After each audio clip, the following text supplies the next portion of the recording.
نحمده ونصلي على رسوله الكريم أما بعد فأعوذ بالله من الشيطان الرجيم بسم الله الرحمن الرحيم ادع إلى سبيل ربك بالحكمة والموعظة الحسنة وجادلهم بالتي هي أحسن صدق الله العظيم کیوں زیادات بنوں سود فراموش رہوں کیوں زیادات بنوں سود فراموش رہوں فکر پردہ نہ کروں مکوے غمدوش رہوں نانے بلبل کی سنوں اور رحمتر گوش رہوں ہم نوا میں بھی کوئی گل کی خاموش رہوں میرے انتہائی واجب احترام اساتذہ کرام معزز مہمانان کرام اور میرے غیور طالب علم ساتھیوں میں آپ کے سامنے جس موضوع پر لبکشائی کر رہا ہوں وہ ہے موجودہ دور میں میڈیا کا کردار اور مسلمانوں کی ذمہ داریاں سامعین محترم آج کے اس ترقیافتہ اور مادی دور میں میڈیا ایک مسلم حقیقت بن چکی ہے بنو انسان اپنے خیالات جذبات اور احساسات کو دوسروں تک پہنچانے کے لیے الیکٹرانک میڈیا سوشل میڈیا اور پرنٹ میڈیا کا سہارا لیتا ہے ٹیلی گرام اخبارات میگزین اور انٹرنیٹ کے استعمال نے دنیا کو ایک دوسرے کے بالکل قریب کر دیا ہے لیکن سامعین محترم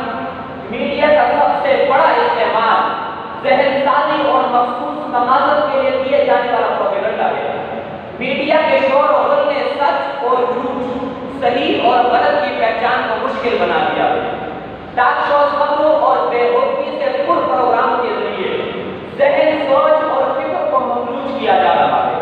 مغربی تہذیب عام ہوتی جا رہی ہے نوجوان مغربی تہذیب کا دلدادہ بنتا جا رہا ہے بوڑھوں کے نصیب سے مساجد و عبادات کی نقل چھینی جا رہی ہے اسلامی ثقافت کے مضبوط عمارت پر میڈیا کے ذریعے ایٹم بم برسانے کی جسارت کی جا رہی ہے بے ہنگم اور بے ربط دلائل سے عالم مجددین اور مستشرقین کے ذریعے نوجوانان اسلام کے ذہن میں ان کے عقائد و عبادات اور ان کے مقدسات کے بارے میں شکوک و شبہات پیدا کیے جا رہے ہیں ذہانت رو رہی ہے منہ چھپائے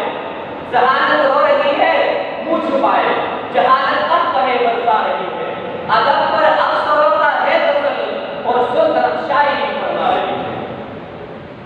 عزیزان محترم آج کے اس پرفکر دور میں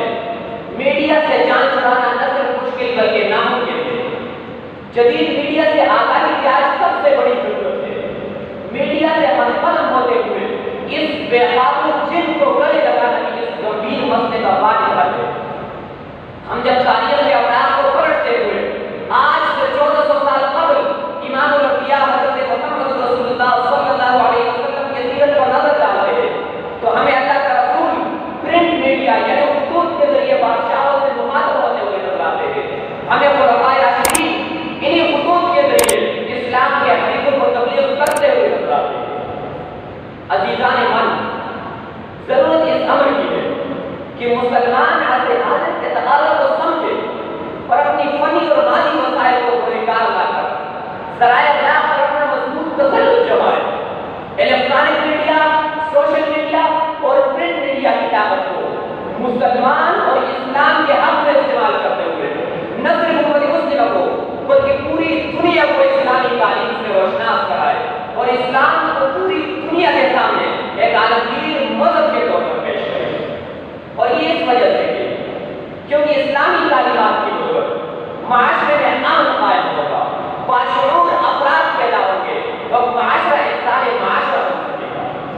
ہر مسلمان اپنے آپ کو ذمہ دار سمجھ کر الیکٹرانک میڈیا سوشل میڈیا اور پرنٹ میڈیا پر جتنی بےہودگی بےدینی پھیلائی جا رہی ہے جن سے امت مسلمہ کے عقائد و عبادات اور اخلاق متاثر ہو رہے ہیں ان سے امت مسلمہ کی بچانے کی کوشش کرے اگر ہم ایسا کریں تو وقت دور نہیں کہ میڈیا پر اسلامی رنگ چھا جائے گا اور ہمیں باشعور صالح اور درستی سے پاک معاشرہ مل سکے گا آخر میں اتنا ہی پیغام دینا چاہوں گا کہ جذبہ سوچ سے بے طرف کو بے قرار کرتے چلو جذبہ سوچ سے بے طرف کو بے قرار کرتے چلو کو روشن چراغ کارواں کرتے چلو چھین لاؤ آسمان سے محرومہ کی امتیں اور ٹوٹے جو بڑوں کو ذوق شا کرتے رہو باخدا